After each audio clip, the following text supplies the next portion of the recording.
So this is like part 2 of last week.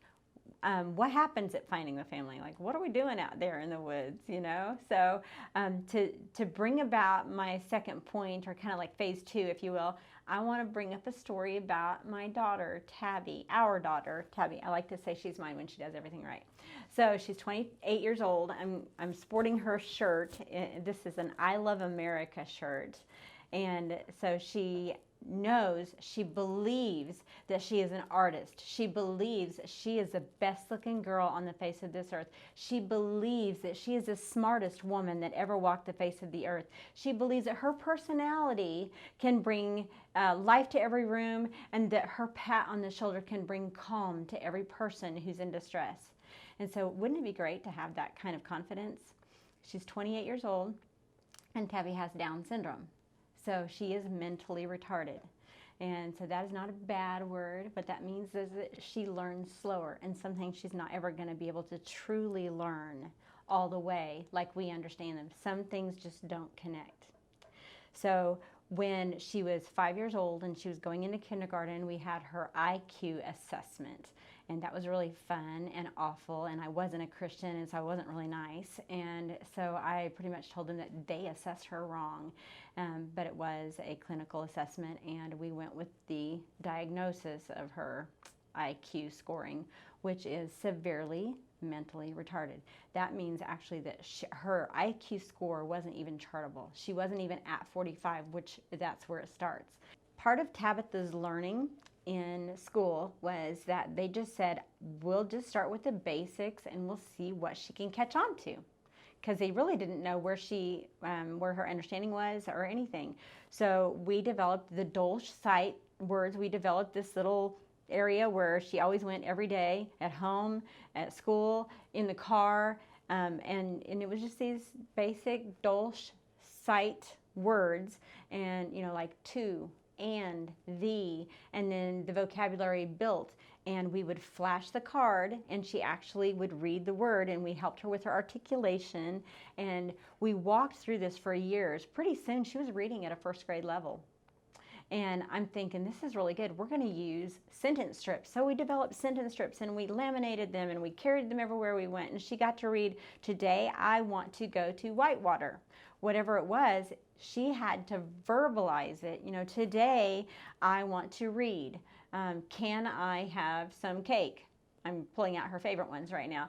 And through that, she learned to communicate with us, and we'd say, way to go, Tabby. Now put it down, and let's try to do it without reading it. So she learned how to memorize what she read, and then she would communicate with us.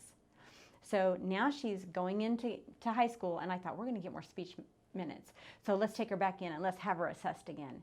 And I went in, and I actually understood that what she did was true. The assessment that she gave my daughter was a good assessment. She actually pulled from 3 different IQ testings to get a good score, and again, landed our child at under 45. She was still considered by the scoring severely mentally retarded. And so now as a Christian, I got ticked off in a nicer way. And I said, well, how is this going to help us? I thought maybe she could get more speech minutes. And the psychiatrist said, I'm so sorry, this is probably not going to help you. And I said, well, I guess we'll just continue sentence strips. And she said, sentence strips? So I explained to her what we had done throughout the years, and she said, no, let me help you understand something. Tabitha does not understand written language. At her level of understanding, she's just not going to understand written language. What she sees on a piece of paper are squiggle lines, and the squiggle lines don't really mean anything to her. And again, I tried to hold back the floodgate of Mommy Bear Claws, and because she was a really great lady. And I said, no, she understands what she is reading. So she brought out a little piece of paper, and she brought out a book, and she's going to assess her in a different way. And through that testing, she understood that Tabitha understood written language. She was reading basic sentences, and she was able to match pictures that went with those sentences. So I remember that day like it was yesterday. She took her glasses off and she put them on the desk. The psychiatrist said, I don't know what you're doing, but keep doing it, because I would have bet my career that this child would never be able to understand written language.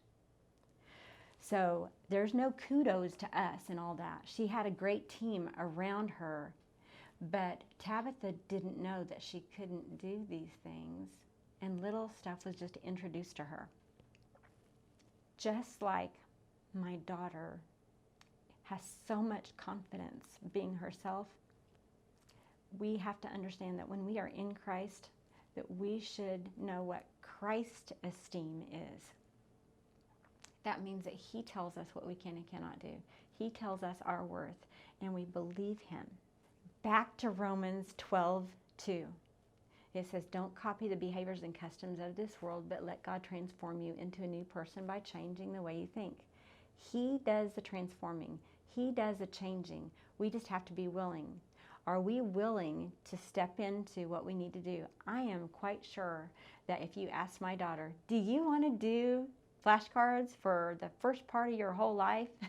She probably would have said, it's a whole lot better to go outside and play, to jump on the trampoline. But she sat and she went over and over and over, just little tiny things, just the basic things over and over again, so that she could learn a language, learn how to express herself, learn how to understand people. And it's hard to do that. It's when we take somebody and they come out of a lifetime of drugs and alcohol and they come into finding the family, they are learning a new language. They are literally saying, I don't know how to think without thinking bad, do without doing something bad. I don't know how to trust God because I've never done it before. And it's just a new language. So something you'll hear me say a lot is parents who struggle with drugs and alcohol come to the end of themselves at a breaking point when they realize what it's doing to their kids. They never intended for that to happen. We offer a 1-year program that is designed to help these families hit the reset button. It's totally different than anything that they have done before. It's a total reset. What we were designed to be, who we were designed to be. So how do they overcome the addiction?